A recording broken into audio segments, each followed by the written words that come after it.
All right, so benchmark today. One of the things, again, that I really like about week one is that they give you 2 shorter stories to read. So yesterday we read about Becky and Tom when Becky got back and how Tom was trying to persuade her to spend some time with him. And like we mentioned yesterday, all of the stories that we have are part of the same Adventures of Tom Sawyer book. So they all are related to each other. So that is super cool. So we're going to learn more about Tom Sawyer as we work through these next 3 weeks. Today we're reading Games in the Woods. Again, an excerpt from The Adventures of Tom Sawyer by Mark Twain. And if you'll notice, again, we start with a little part in italics because, again, we're jumping into just a random piece of the book and they need to give us some background information so we'll understand what's happening when we get reading. So I'm going to read that introduction. It says, in this excerpt from chapter 8, Tom meets his friend Joe in the forest. The 2 boys have a pretend sword and are dressed for adventurous play. In their game of Robin Hood, Tom plays the main role of the outlaw Robin. Joe is Guy of Gisborne, a minor character in the Robin Hood tale. So hopefully you guys are a little bit familiar with Robin Hood also, because that will help you understand the story a little bit as we go. Jaslyn, Morgan, do you guys have questions? I want to share something, and can I read after? Yes, that's fine. What would you like to share? So with the Robin Hood thing, everybody would think that he's just like, I guess he's a hero, but at first he was like in the jungle or in the forest, and he met a bunch of other guys, and he was like running away from them. Yep. Yeah. Yep, you got it. All right, paragraph 1, go for it, Jaslyn. Okay. Just hear the blast of a toy trumpet came faintly down the green aisles of the forest. Tom flung off his jacket and trousers, turned a suspender into a belt, raked away some brush behind the rotten log, dislodging a rude bow and arrow, and a last sword and a tin trumpet. In a moment had seized these things and bounded away, bare-legged, with fluttering shirt. He presently halted under a great elm, blew an answering blast, and then began to tiptoe and look warily out this way and that. Awesome. So remember our time frame here, right? This is not a time when your friend has a cell phone and they can text you and be like, hey, what's going on? You want to play? That's not happening right now. Also, it's not going to be, hey, you want to hop on Roblox or Fortnite? No, kids are going to go play outside. So Tom hears the blast of a toy tin trumpet. So it's like do do do do, like he hears that as he's outside. He hears it off in the distance. He hears the trumpet. That's like your little text message whistle. Like you've got a new text message. So he's getting this, that he hears this blast from the horn, so he knows his friend is ready to play. He takes off his jacket and his trousers. His trousers are his pants. All right, let's just go there. He takes off his jacket and his pants. So all he has on is his shirt, okay? Flung off his jacket and trousers.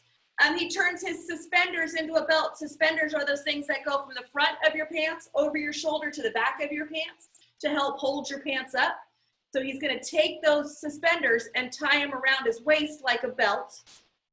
And then he raked away some brush behind a rotten log, disclosing a bow and arrow. So he moved some stuff that he had in the yard and found where he had hidden his bow and arrow. Okay, those are his toys. A lathe sword, just a wooden sword, and a tin trumpet. Okay, remember, he's Robin Hood. So these are all things that Robin Hood would have.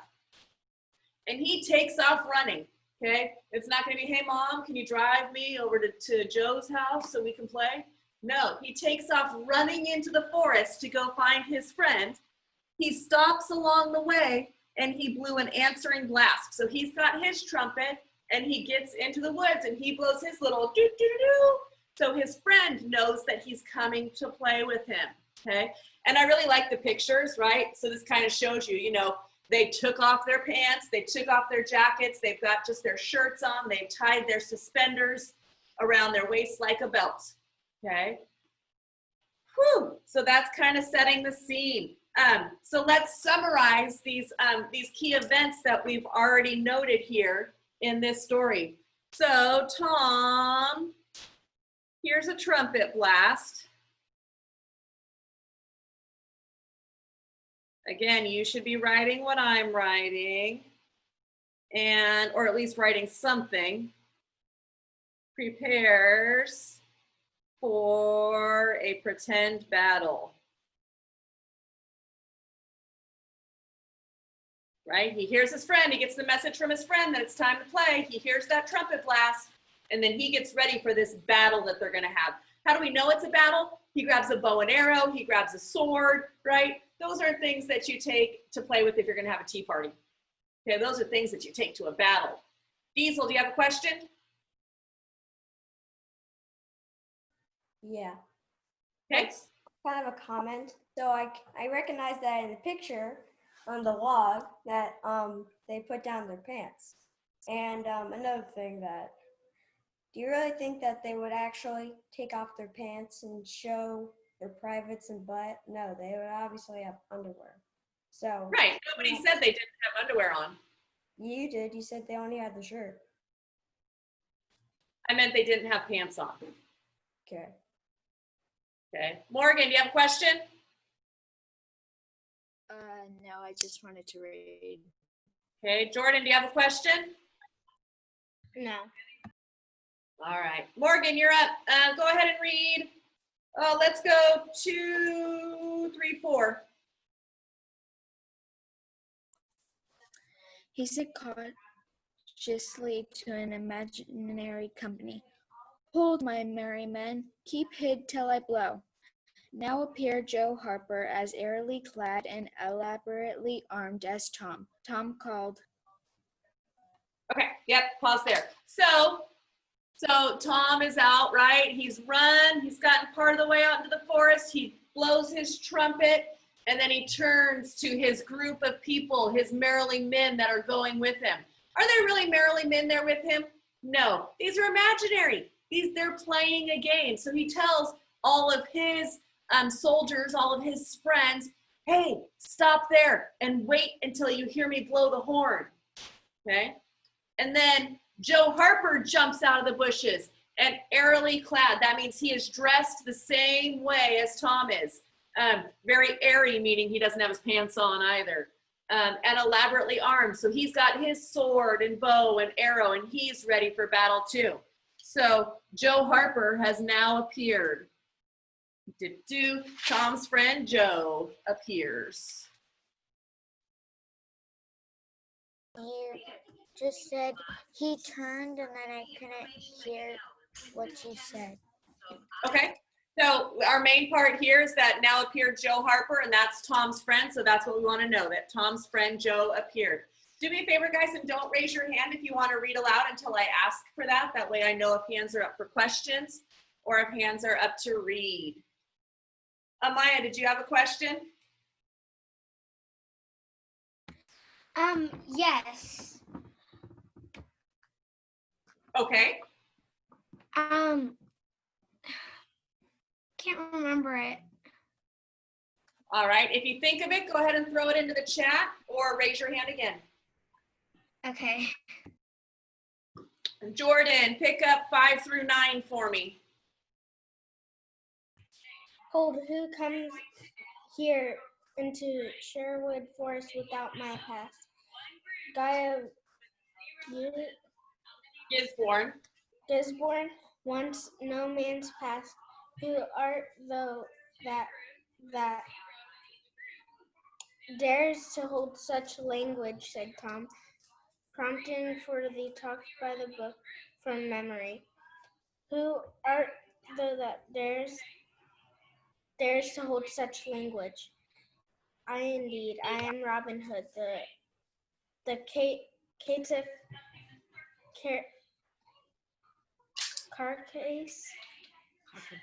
Carcass, who shall know? Awesome. Okay. So now they're having this back and forth conversation, right? Tom says, who comes here into Sherwood Forest without my pass?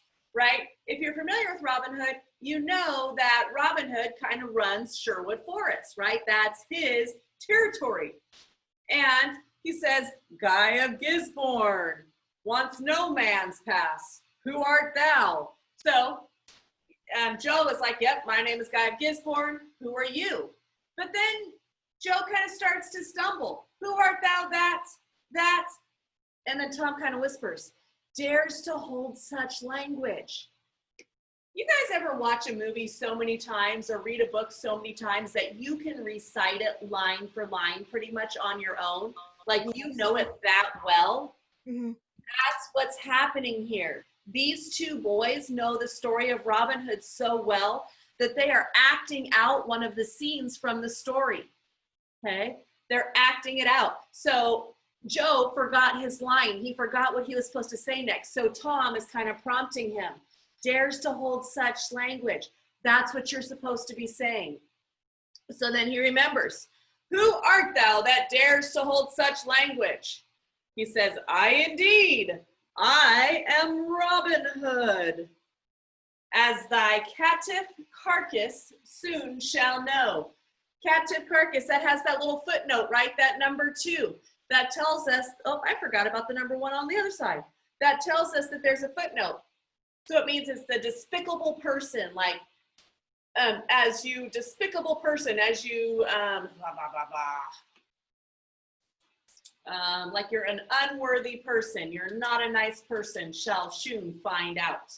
Okay, so let's go ahead and summarize our paragraphs 5 through 9 there real quick. You guys still got me? Yep. Okay, 5 through 9. So Joe is Guy, right, of Gisborne. And Tom is Robin Hood. Those are the characters that they are playing. Question, Amaya, did you remember? Yes, is this a true story? Nope, it's made up. Okay. I love these readers because up in that top right corner, they always put the genre of the book, and this book is a realistic fiction, which means it didn't happen, but it's all things that could have really happened in real life. Oh, okay. All right, Amaya, do you want to read for me? Sure. All right, go for paragraph 10. Hang on, I need to grab my,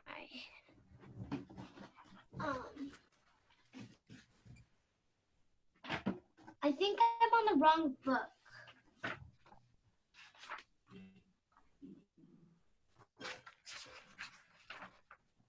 All right, I'll come back to you. Jackson, do you want to read? Oh, found it. Okay, Amaya, go ahead and take 10. Jackson, you can have 11. Okay.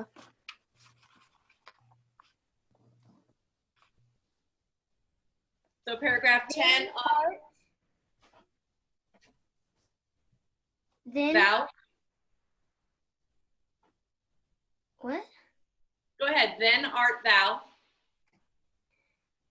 Then art thou indeed that famous outlaw, right?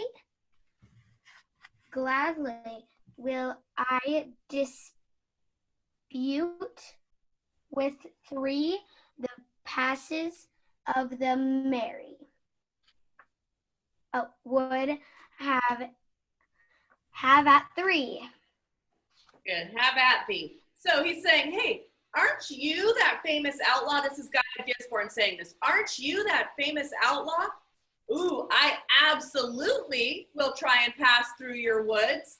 Have at thee. Have at thee means like, let's go. We're going to fight. Here we go. Okay, go, Jackson. They took their last swords, dumped their other traps on the ground, struck a fencing attitude foot to foot, and began a grave, careful combat up, two up and two down. Yes, yes. So we just said they're going to fight. They took their swords. They got rid of everything else they had, their bow, their arrow. They dumped any other traps, their trumpet, dumped them on the ground. They struck a fencing attitude. Fencing is sword fighting, foot to foot, and began a grave, careful combat. So what's going on right now? They're having a sword fight.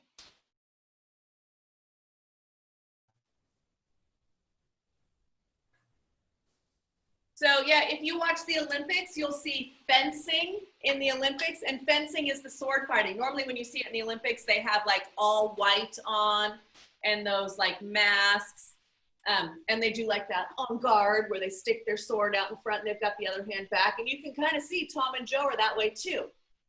And then when it says two up and two down, it's where they go forward 2 steps and then backward 2 steps. And then forward 2 steps and backward 2 steps. And the other person is doing the opposite. So when you're going forward, the person you're fighting is going backwards. When you're going backwards, the person you're fighting is going forwards. And it's just kind of this jockeying back and forth as they're fighting with their swords. All right, do I have a volunteer to read next? Emily, go ahead and read me. Let's do 12 through 16. Okay.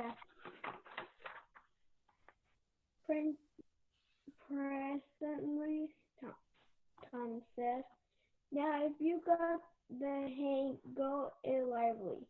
So they went in lively.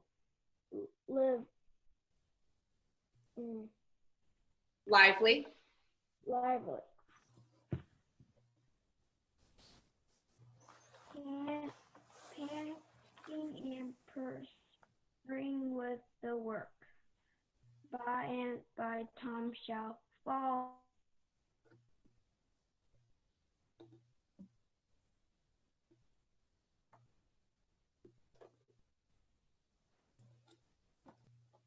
Yeah, fall, why don't you fall? So he's like, all right, we got the hang of this. Now let's really fight. Let's go it lively. So they really started fighting and they're playing hard. They're panting, they're breathing hard, they're perspiring, they're starting to sweat. And Tom says, fall, why don't you fall? Like, you're supposed to fall down and die. Why aren't you doing that? Diesel, do you have a question?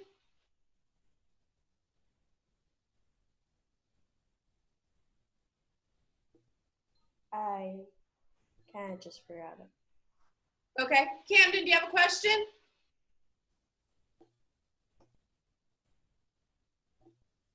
Camden, did you want to read? Sure. Okay, give me, let's do 16, 17, 18. Okay. I shan't. Why don't you fall yourself? You're getting the worst of it. Why? That ain't anything. I can't fall. That ain't the way it is in the book. The book says, then with one back-handed stroke, he slew poor Guy of Gisborne. You're to turn around and let me hit you in the back. There was no getting around the authorities, so Joe turned, received the whack, and fell. Yep. There was no getting around the authorities. So Joe turns, receives the whack, and fell. So again, remember, they are modeling a book. They're modeling a story. And because of how the story is written, Joe, which remember he is Guy, he must fall. So he does. Even though Joe is having a better sword fight at this point than Tom, Tom's like, hey, wait a minute. I'm supposed to be the winner here based on the story.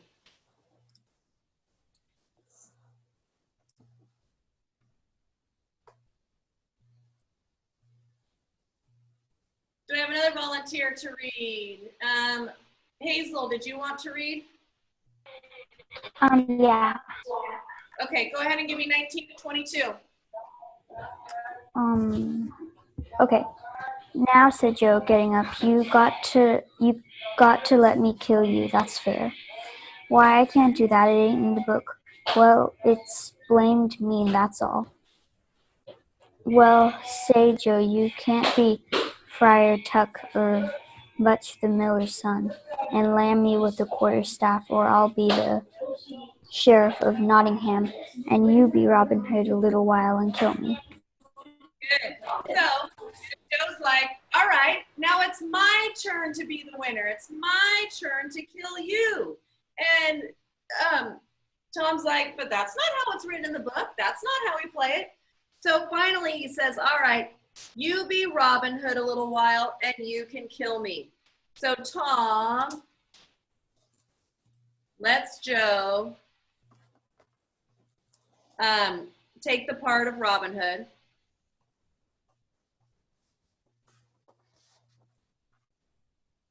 And kill him.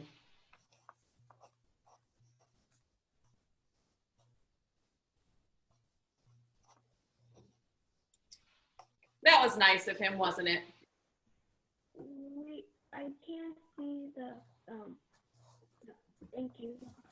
You're welcome. So it seems to me when I think about the characters in this, when I think about Tom and Joe's relationship, it makes me think that maybe Tom is the stronger of the friends, kind of the, not stronger as in, I can lift more weight, but stronger as in Tom will say, hey, let's go get ice cream. And Joe will be like, okay, let's go, even if Joe really didn't want to go get ice cream. Or maybe Joe will suggest something and Tom will be like, no, we're gonna do this instead. And then Joe just goes ahead and does it. Tom kind of seems like that stronger in the relationship pair. Anna, is that a question or are you wanting to read?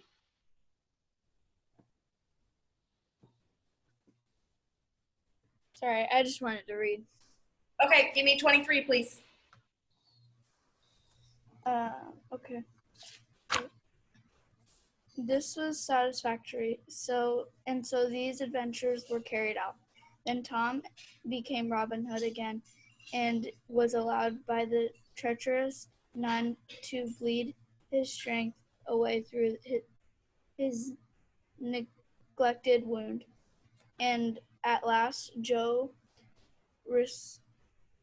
representing a whole tribe of weeping outlaws, dragged him sadly forth, gave his bow into his feeble hands, and Tom said, where this arrow falls, there bury poor Robin Hood under the greenwood tree.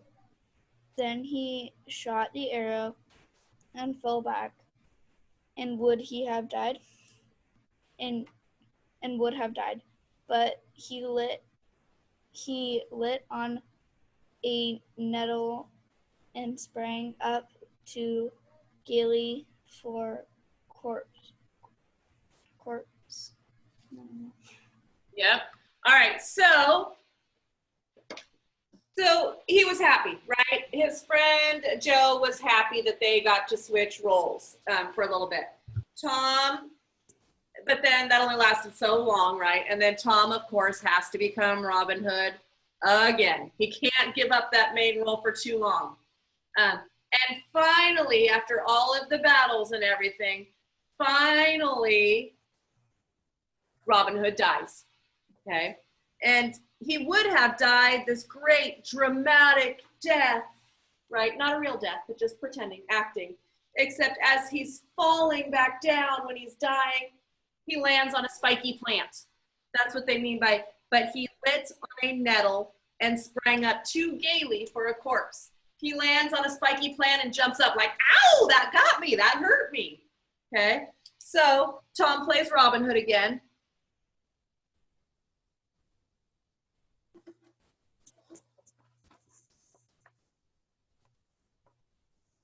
and dies a dramatic death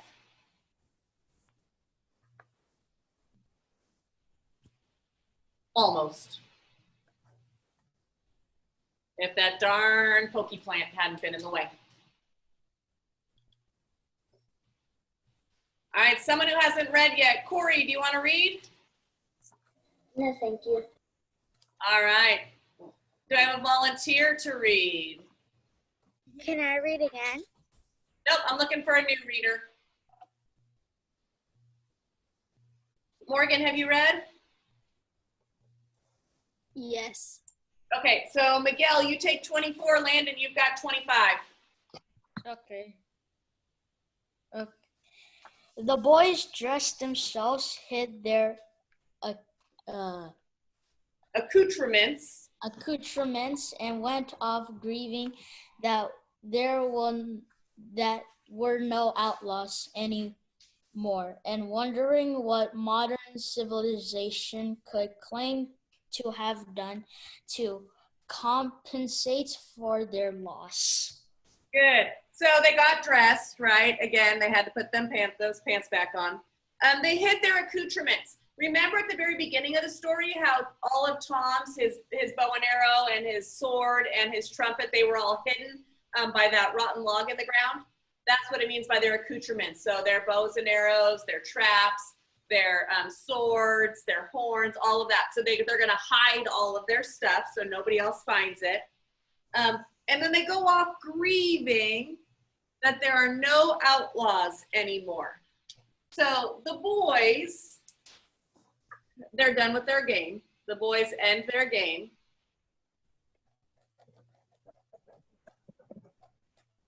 And after they've ended their game, they are sad. That's that grieving part. They're sad that real outlaws, kind of like Robin Hood, right? That real outlaws are a thing of the past, that there aren't real outlaws anymore.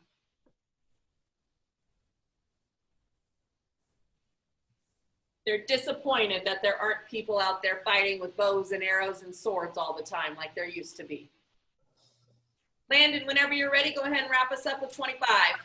Okay.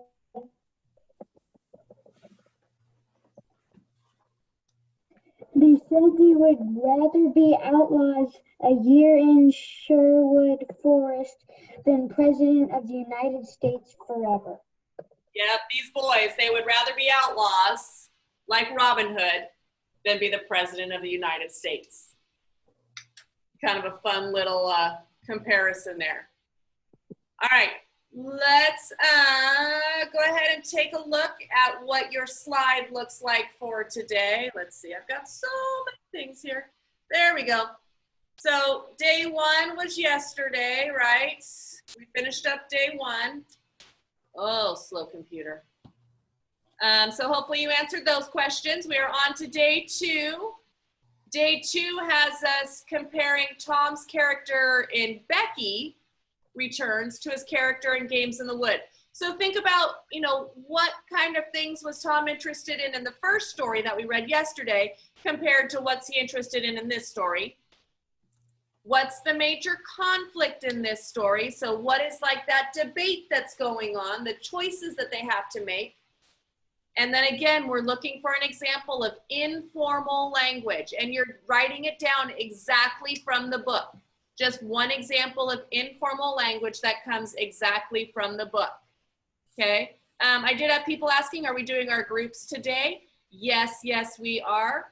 I don't want anybody to leave yet because we are gonna do our planners, but I am gonna start off with my teal group again, and then, come on groups, oh, that's teeny tiny. After my teal group, I'm gonna have my orange group come back on at 11:35. So if you are in that orange group, I need to see you back in Zoom at 11:35. Okay, teal, you're not gonna leave. Purple, you're not coming to me today.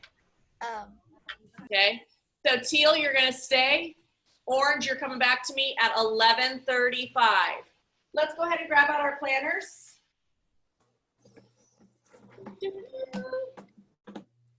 All right, in our planners, we have our benchmark slide. And I'm not going to rewrite it, but you did not have enough time to get your 30 minutes of iReady done with your math homework before. So one of those other things that you didn't get done earlier is going to be filled in here. I say you didn't have enough time because I know that there wasn't even 30 minutes from the time I finished talking to you to when it was for time for recess, okay, unless you worked during recess. But when you're done with your benchmark slide, you're finishing up either your math homework or your iReady for math. And then remember you have lunch at 12 and you are back at 1 for our brand new read aloud. Ooh, what's it gonna be? What's it gonna be? Have to come back to find out, okay? So my teal group you're staying on now, orange group, you're back at 11:35. If you're not in the teal group, you can go ahead and start logging on off, guys. Bye. Bye. Diesel, do you have a question? Bye. Have a good Thank one. you, Miss Triplett. Oh, what does You're the welcome. purple group do again?